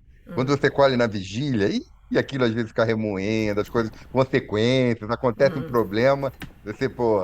Aí, no sonho, você chega atropelado. Aí você acorda, ainda bem que era um sonho, ufa. entendeu? Você teve uma consequência kármica que poderia ser terrível na vigília. No Uhum, sonho você acordou e falou, gente, ainda bem que era um sonho, uhum, né? Ainda bem que uhum, era só da minha cabeça. Então tem uhum, essa consequência, tudo é um tipo de sonho, né? Mas a consequência entendeu o que eu quero dizer? uhum, Dessa diferença entre uhum, colheita no sonho, esse sonho que a uhum. gente conhece, o sonho normal, É, e o que ele colheita do que a gente o que ele chama está falando um vigília. pouco assim, a importância da gente trabalhar com a mente para a gente tirar a intenção negativa da mente, assim. A Ah, gente trabalhar certamente. com a mente, né? Que esse aí é o ponto.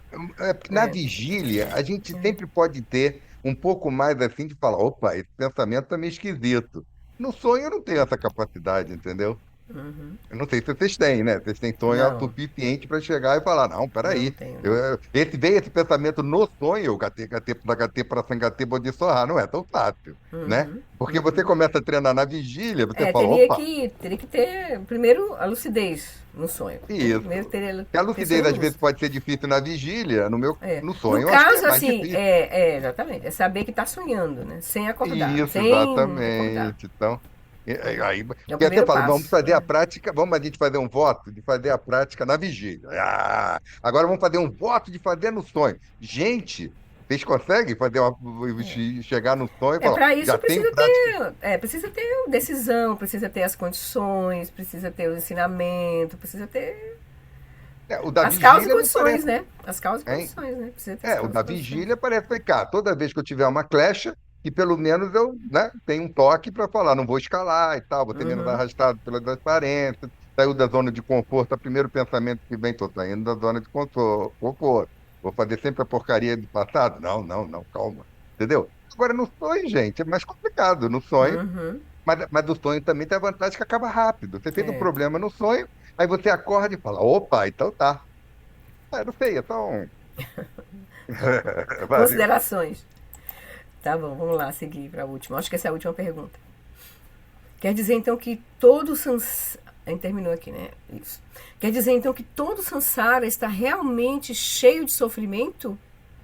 Como essa compreensão pode ajudar a minha prática? Se você, aí Shri Rinpoche responde, se você olhar com clareza para o samsara, verificará que não há em nenhum lugar no samsara felicidade que dure. Não há né, a mente operando em dualidade, né, samsara nesse sentido. A mente operando em dualidade, fixando as experiências, reificando um eu, as experiências, não há nada em que possamos depositar esperança. Por maior que seja a sua virtude, você não pode criar nenhuma situação no samsara que seja capaz de criar felicidade duradoura. Então, entenda aqui, né? No samsara é a mente operando em dualidade.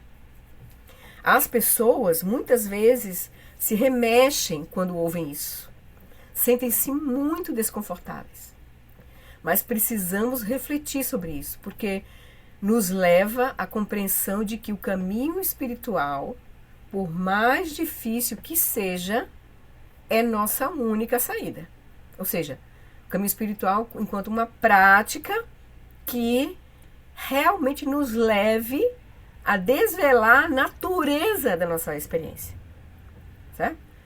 Enquanto a gente não realmente não seguir por esse caminho de desvelar a natureza da experiência, a gente só seguir a nossa vida usualmente como a gente segue, com a dualidade, com todas as kleshas, a gente vai colher sofrimento. Se seguirmos pelo caminho espiritual com bastante diligência, se nossa prática for pura e forte, poderemos purificar o karma. Precisamos contemplar os 4 pensamentos para inspirar diligência, para assegurar que não estaremos apenas fazendo gestos fúteis ou praticando um tipo de pseudo-espiritualidade. Não queremos ser como os muguts tibetanos, animais humanoides parecidos com os Sasquatch, nunca ouvi falar nesse nome, ou os pé grande, né, norte-americanos, é um animal aí. Os muguts são arredios e vivem entre si nas florestas. Escondidos entre as árvores, eles observam os camponeses arar a terra. Quando os camponeses voltam para casa à noite, os Muguts saem de seu abrigo para imitar as atividades dos camponeses. Eles não sabem o que estão fazendo, de modo que eles batem na terra, pisoteiam todas as coisas e geralmente causam muito estrago.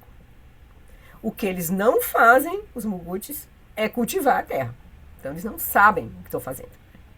Então não queremos seguir o exemplo dos Muguts, imitando as ações dos praticantes espirituais, quando tudo o que estamos de fato fazendo é nos debatendo de um lado para outro, estragando as coisas. Então, ao pensarmos na preciosidade do corpo humano e na impermanência, cortamos o apego às nossas experiências mundanas.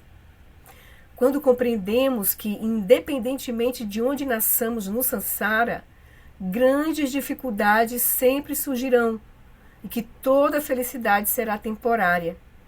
E aí a gente corta a nossa crença complacente de que é suficiente nascermos em um reino superior.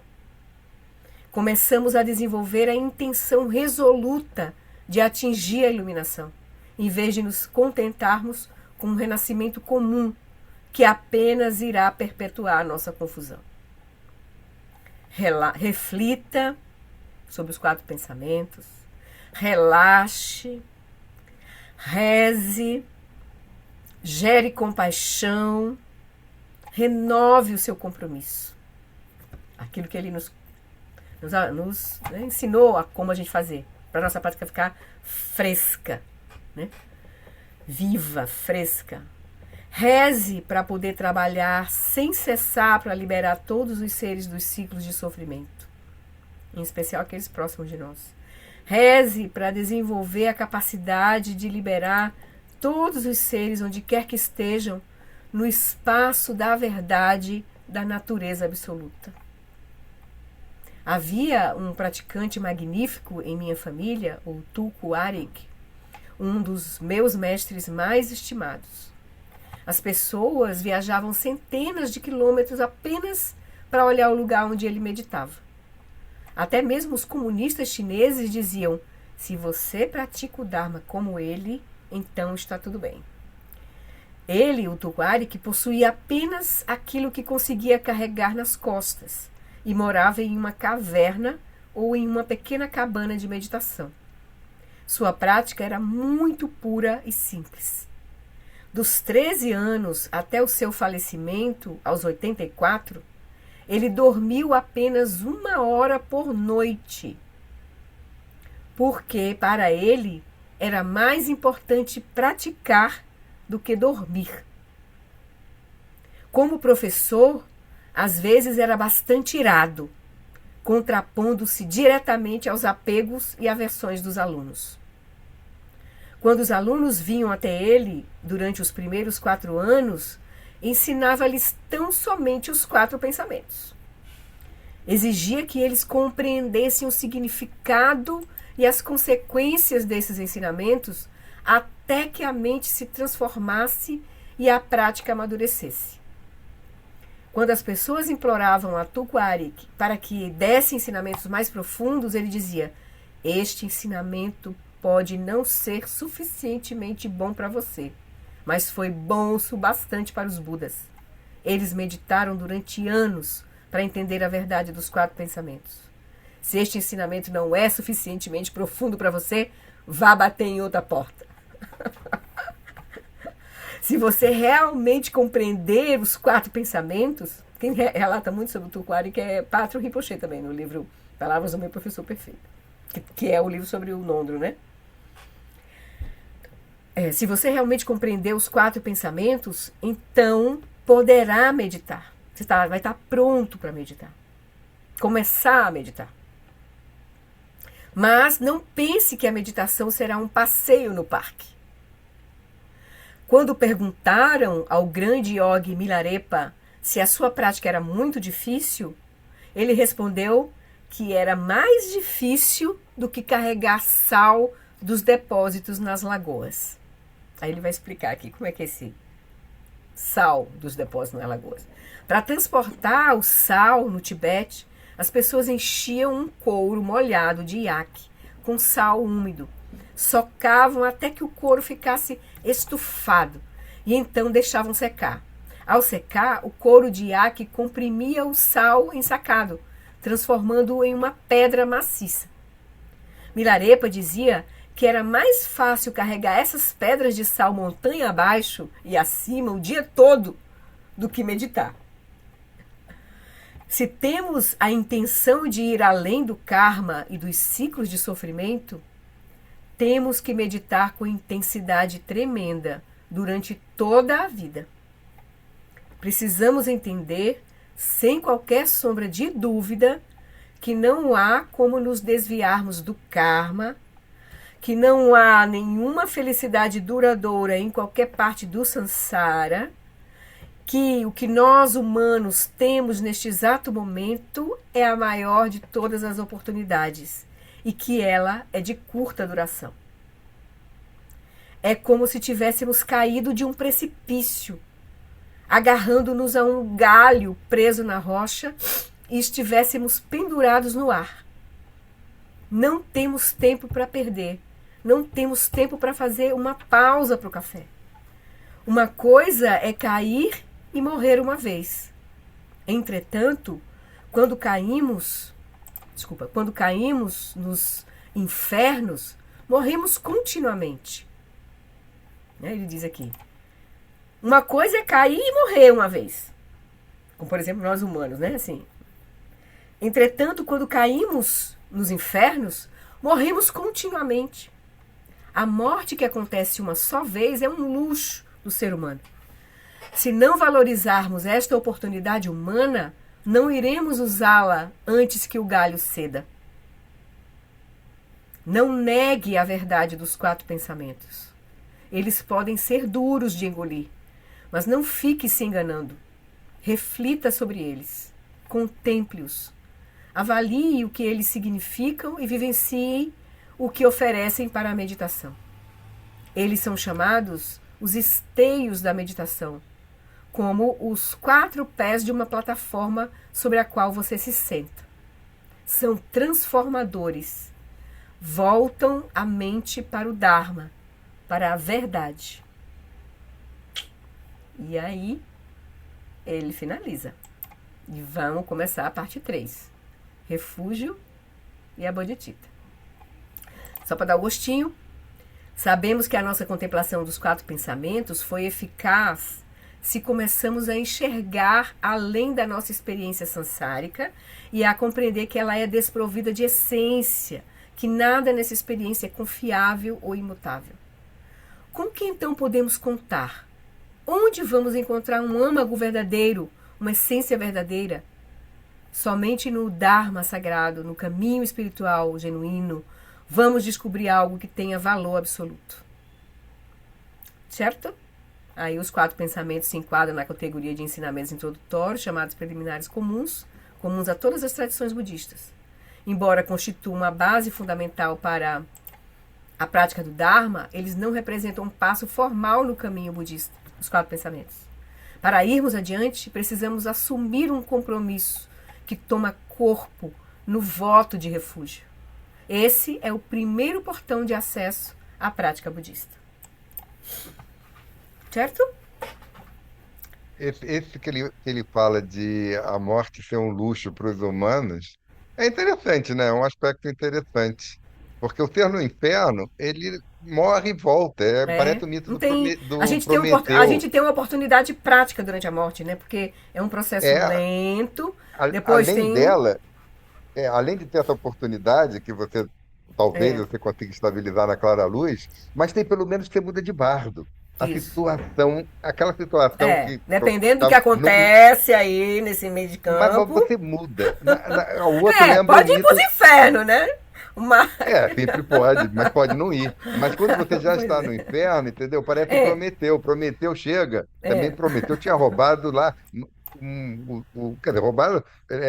Falaram para ele não mostrar o fogo para os humanos. Ele foi e mostrou, né? A pena foi dura. Aí ele estava lá, o abutre comia o fígado dele lá e tal. Ele pensou, agora acabou. Não, nada é eterno. Aí depois ele viu o fígado restaurando, entendeu? E aquilo continuando. Você fala, florir. Isso é pior do que morrer, né? Porque morrer você fala, pelo menos acabou. Ou não, né? Você mudou de guarda e tal. Mas você faz aquela coisa, que nem aquela historinha que tem de Uma Vida Passada, que o Sakyamuni levava cacetada lá, chicotada. Aí uma vez, ele noutra vida, né? Quando ele estava nos infernos, ele teve uma compaixão genuína lá Você conhece Aham. essa Da história, né? carroça. Aí Ele ele contou ajuda aqui o nesse cara. capítulo, ele falou. Exato. Ele leva uma cacetada, ele morre ali. É, Oh, acabou, é. acabou, Ele saiu gente. daquele bardo É ali, né? legal isso, né? Saiu Eu gosto daquele. dessas histórias. Valeu. Agora, o legal é a gente pegar, por exemplo, tendo ouvido o Shagdu, a gente pegar o livro das memórias dele, né, para ver o processo de sofrimento que ele passou. Quando ele fala da gente não perder tempo, da gente não desperdiçar a nossa vida, é como se a gente estivesse pendurada num galho, num penhasco, no ponto de cair. Não tem um tempo a perder. Então, a gente vê como foi, a gente vê a vida dos mestres, é interessante, porque isso traz os mestres sempre nos recomendam, né? Ver as biografias dos mestres. Porque a gente vê o processo deles, não foi fácil. A vida de Milarepa, a vida do Shagdu. Imagine, fugido do tipo, quase que morre na travessia para chegar. Toda a confusão que foi no exílio, lá na Índia. O sofrimento que eles tiveram para começar tudo do zero. E depois o Shagdu chegou aqui, nas Américas, América do Norte, América do Sul. Tá entendendo? Se a gente vê isso, né?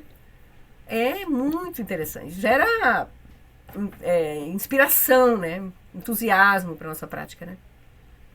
Esse livro que você falou, O Senhor da Dança, É O Senhor da Dança, é a eu autobiografia ainda dele, não li né? esse livro, eu vou ler. É, É bom, né? a autobiografia dele. É legal, é muito legal. Pois tá bom, É queridos. Concluímos aí mais essa etapa. E Uhum. agora a gente vai pro Refúgio e Bodhicitta, né? Aí vamos dar uma olhadinha no esquema do livro, só pra gente ver o que vem pela frente. Se lembrar aqui do conteúdo do livro. Então a gente vai ver agora na parte 3, Refúgio e Bodhicitta. Então ele vai ter um capítulo sobre o refúgio, o nascimento da Bodhicitta, depois as Bodhicittas da aspiração e da ação. Então ele vai falar do nascimento, o surgimento da Bodhicitta, e aí os dois tipos da Bodhicitta, aspiração e da ação, que vai corresponder às 4 qualidades incomensuráveis e às 6 perfeições, né, aqui. Depois, aí termina a parte 3. A gente está com a base do caminho Vajrayana, que é o refúgio e a Bodhicitta. Aí a gente vem na parte 4, introdução ao Vajrayana. Nessa parte 4, introdução ao Vajrayana, vai ser bem legal, assim. Ele não subdividiu em capítulos, certo? Desculpa. Subdividiu. A revelação da natureza fundamental. Aí vai ser um tema mais legal, assim. A revelação da natureza fundamental. Aí ele vai trazer temas do Mahamudra e Dzogchen, assim, aqui. A fé no caminho. A oração. No caso, a Guru Yoga, né? Porque o caminho do Dzogchen, do Mahamudra, o Vajrayana, é o caminho veloz. E qual é a base da prática do caminho veloz? É tomar a fruição como caminho. Tomar a natureza última, a nossa condição última como caminho. E o que nos inspira é reconhecer a própria mente do mestre. Seja nosso lama, seja o Buda, que nos inspire. Então a gente vai tomar essa mente como espelho, para que a gente possa cada vez mais reconhecer que essa é a nossa condição. Então o caminho é veloz por isso, porque a gente vai tomar a fruição como caminho, né? Então a fé e a oração, conversa com um aluno, vai ser um capítulo interessante, e a preparação para a morte, que também tem a ver com o próprio caminho do Vajrayana. É um caminho muito interessante, vai nos ajudar muito essas práticas para a gente estar preparado no momento da morte, que é um momento de prática interessantíssima. A gente vai estar com a nossa mente liberada daquilo que aprisiona ela nessa vida, nesse corpo, né? E vai estar acessando a consciência, a dimensão última da consciência, né? Aí, o caminho 5, no caminho Vajrayana. A parte 5, no caminho Vajrayana. Aí ele vai falar de Guru Yoga, introdução à grande perfeição, a mente da atividade, a natureza da mente. Certo? Isso é legal, né? Tem bastante coisa aqui pra gente ver. Então, a gente só começou. A gente vai seguindo aí paralelamente ao que a gente está estudando, né? As nossas práticas com o Eric, com as práticas que a gente pode estar fazendo, né? Nondro, Mingyur Rinpoche, O estudos com Lama próximo Santen. capítulo, Flori, ele falou que é o primeiro portão. Exatamente. O refúgio Bodhidharma é a entrada. Realmente no caminho de realmente de tomar a nossa mente como caminho, né? Assim. Porque a gente vai entender que o problema está na nossa mente. Então, agora a gente toma o refúgio. Não vai tomar refúgio nas 3 joias, não vai tomar refúgio nas 3 raízes, e no final das contas vai tomar refúgio nos 3 kayas. Que tudo isso é de manifestação da nossa própria mente. A gente vai tomar a nossa mente como caminho. A gente se familiarizar, olhar para dentro. Porque a gente está Exatamente. muito acostumado a olhar para fora. Isso, exatamente. E, olha, pensa só, O aqueles caminho periféricos o que a budismo gente é o tem caminho defendido, dos insiders, né? Numbers, né? de olhar para Insider, é dentro. olhar É. para dentro, olhar Pô, para mente. Flori, eu estou agora com 2 netinhos, um do filho e uma filha, 1 ano e meio. Aí eu lembro quando os filhos eram pequenos, mas eu trabalhava muito, não é tão como agora, né? Que eu posso olhar e tal. Você é praticamente forçado, eles são forçados a se mover no mundo externo, entendeu? Aquelas coisas ali de você, como eu me viro, assim, como se fosse assim, dado essas aparências que estão. Aí tá aprendendo a andar, aprendendo a linguagem. A nosso carro, sim, nosso e dos outros bichos, né? Isso vale para os outros seres sencientes que a gente Aham. encontra. A gente está nesse barco, gente, não tenho a menor dúvida. Aí você vai chegar e falar: olha, mas isso é possível você sair desse barco olhando para dentro. Oh, não é muito fácil. A Pois gente é. está tão acostumado karmicamente a olhar Pois para é. fora e se virar, É. né? E Você não vê, fácil você na vê vida. as histórias dos tulcos, se a gente for ver as histórias dos tulcos, né? Muitos Hum, contam que às vezes os tulcos, que são praticantes que já é, tiveram um eu- momento, né, de prática muito, trazem um momento de prática muito intenso, eles crianças, como o Mingyur Rinpoche, eles já queriam ficar meditando, eles já trazem, tem se vê também, acho que no Ocidente, assim, crianças que têm uma sensibilidade, que têm são diferenciadas, assim, trazem um processo diferente, né? Assim, né? É porque a gente não costuma olhar para as crianças também dessa perspectiva, né? A gente não olha como por exemplo, os hindus, os tibetanos, olham para as crianças como uma continuidade, né? Então tem um olhar especial, né? E aí já vem o que aquilo pode estar sinalizando, né? Esse serzinho ali, aquela mente ali que está sinalizando, né? A experiência dela, né? Tal. E também tem o contexto cultural, né? As marcas, o karma coletivo, tudo isso influencia, né? Mas é isso, queridos. Então tá. Obrigada aí pela companhia até Obrigado a então. você. Vamos fazer a Feliz dedicação rápida. 2026 para todo mundo. Todo mundo. Muita Valeu. paciência, tolerância, muita prática Olhando pra para gente. dentro, Exata, muita sendo prática. menos arrastado pela aparência. Você vai estar assim, vou ser menos arrastado do que É. já fui. Aí A dá gente faz o errado, voto, a gente faz como o eu Shagdu. renovo o voto. Não, É, exatamente, o Shagdu falou, né? Nossa prática diária. A gente começa o dia fazendo as aspirações, termina o dia avaliando. Se a gente não, né, a gente meter o pé no balde, assim, né, a gente purifica ali, e vai cada dia renovando a nossa prática, né? Purificando, também não levando. O ideal é que a gente purificasse a nossa confusão ali mesmo à noite antes de ir. você falou isso, me lembrou, não sei onde eu vi isso. Não sei se foi não sei se foi no estudo do Coração Sem Medo. Era alguma coisa assim, de que normalmente a gente faz, é melhor fazer voto do que ter meta. Porque meta Aham, dá errado, entendeu? Aí você aham. falou, não Você se cumprir a culpa. meta. O voto, você sempre É, renova, né? Você é, fala, claro, não adianta fazer também para ficar enganando, né? Mas é. você faz o voto, aí a coisa deu assim, escorregou, faz de novo. Você Ora, a coisa tá, purifica, entendeu? renova o voto. Você purifica ali. Isso, e Você, renova, exato. você, digamos assim, verdadeiramente reconhece que caiu naquilo e faz o voto de não É. mais cair, né? Porque o Mas reconhecimento é aí importante. você não olha com olhos de repetente, Isso, né? não, A não. meta você Você fala, se não, libera, e você se eu vou ter que libera daquela repetir. confusão. Isso, libera, já É, sai. Eu acho isso bonito. com Valeu. certeza. Vamos lá então. Por essa acumulação de méritos, possa eu obter a onisciência que tudo vê, e possam todas as falhas ser superadas. Que das ondas revoltas e turbulentas, do nascimento, velhice, doença e morte do oceano do Sansara, possa eu liberar os seres. Que eu seja generosa, Que eu possa cultivar a integridade, o respeito, essa é a bodhicitta da aspiração e da aplicação, né? Que eu possa ser paciente, ver claramente o sofrimento dos outros, que eu possa ser enérgica, firme e dedicada de todo o coração, que eu possa cultivar uma mente e um coração calmos e inclusivos para poder servir com compaixão a todos os seres, que eu possa nutrir a sabedoria e compartilhar com os outros o benefício de qualquer insight que eu possa obter. Vamos fazer uma dedicação para o Shagdu e depois a todos os mestres.